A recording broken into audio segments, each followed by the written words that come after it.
What is up, everyone? Today we're going to be talking about for loops in Python. So what exactly is a for loop?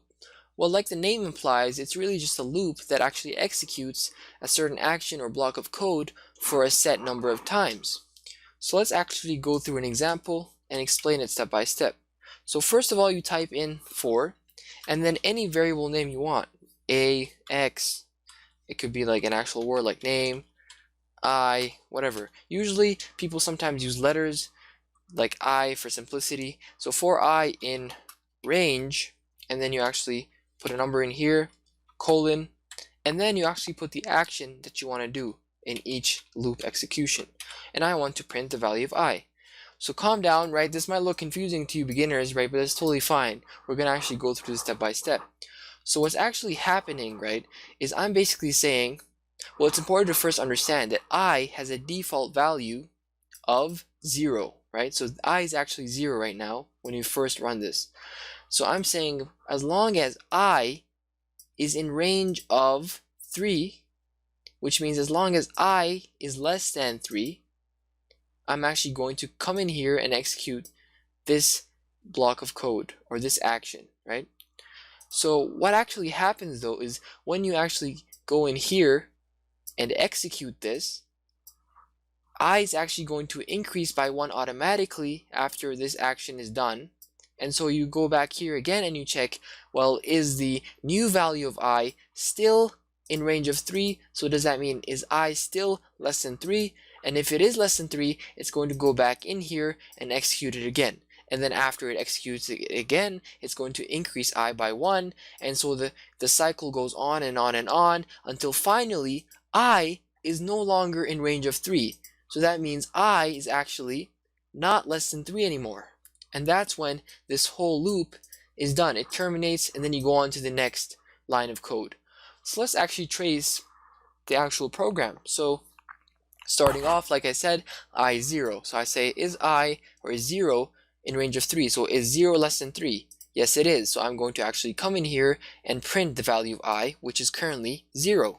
And then remember, automatically after the block of code is executed, I is increased by 1. So now I here is actually 1 because we added 1 to 0, so I is 1. And then I'm saying, okay, well, is 1 in range of 3? Is 1 less than 3? Well, it is. So again, we're going to go back in here and print the value 1, as you can see here. And then finally, I'm actually going to go back again. And now remember, I is increased by 1, so I is actually 2. So is 2 in range of 3? Is 2 less than 3? Yes, it is. Again, I'm going to print the value of I, which is 2. Now look at this final step. I'm going to increase I by 1 as it always does after this execution. So now I is 3. Now is 3 in range of 3? Remember, in range means that it's less than. So is 3 less than 3? No, it's not. So then we don't actually print I, so we don't actually print the value 3. This loop is done. It terminates, and now we can go on to whatever code we have here. So that's the basics of how a for loop works in Python. Now you might say, well, what if I actually want to start at a value that's not actually 0? Well, you can do that easily in Python. You can actually start off by adding a number here. Let's say 1, 1, and then the number you want to stop at, which is 3, and then how much you're going to increase by in each execution, which is 1. So what this is doing is, it's first starting, I is actually going to start out off as 1, and again, it's going to keep repeating the same thing, and actually it's going to increase by 1. So this is called the start, this is called the stop, so where it's stopping at, and this is called the step. All the step is basically how much it's increasing by after each execution. So by default it's 1, but I can change it to be 2, 3, whatever. So now I'm going to actually keep it, let's actually change it to be 2, and I'm actually going to change the stop to be 5. So I'm starting at 1, and I'm going to keep going as long as I is less than 5, right?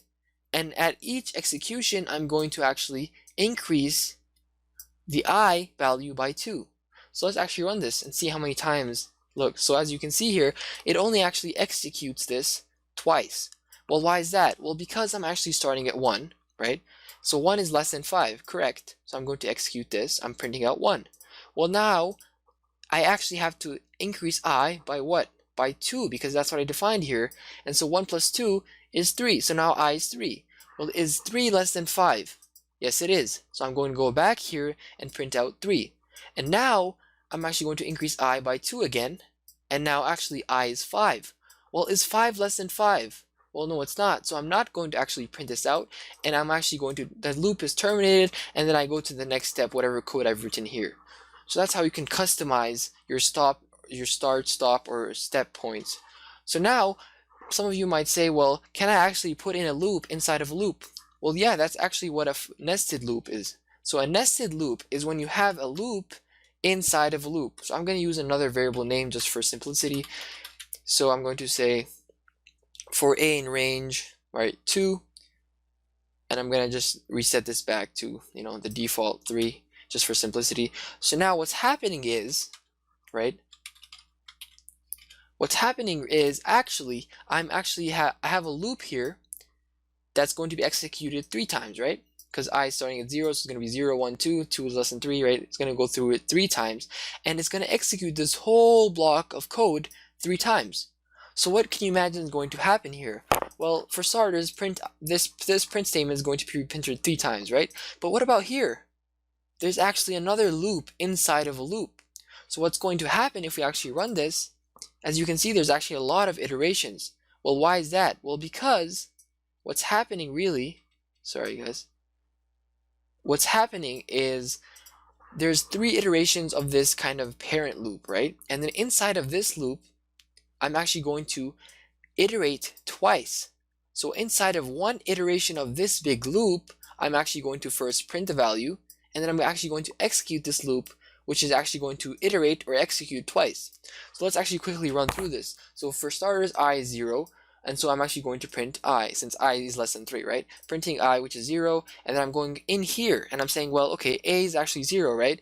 A is in range of 2, so A is less than 2. Yeah, 0 is less than 2. I'm going to print the value of A, which is 0, and then I'm actually going to loop back, and again, A is incremented, so now 1 is in range of 2. Yes, it is. I'm going to print 1, and then I'm actually going to go back, and 2 is not in range of 2, so that's it, it's done. So now this loop is done, and also, since there's nothing after it, this loop is done. So as you can see here, this is what we got in the first execution of this entire loop, right? And then the next execution, same thing, except I is now 1. So I'm going to print the value of I, which is 1. I'm going to go back and do this exact same thing again. And so again, I'm going to print back, I'm going to be printing A, which is 0 for the first iteration. Next iteration, I'm going to be printing 1, since it increased by 1. And then again, it's going to be 2 since I'm adding 1 to it. So now 2 is not less than 2. So this is not going to be printing 2. And then this loop is done. And so since this is done and there's nothing after it, this whole loop is done for the second iteration.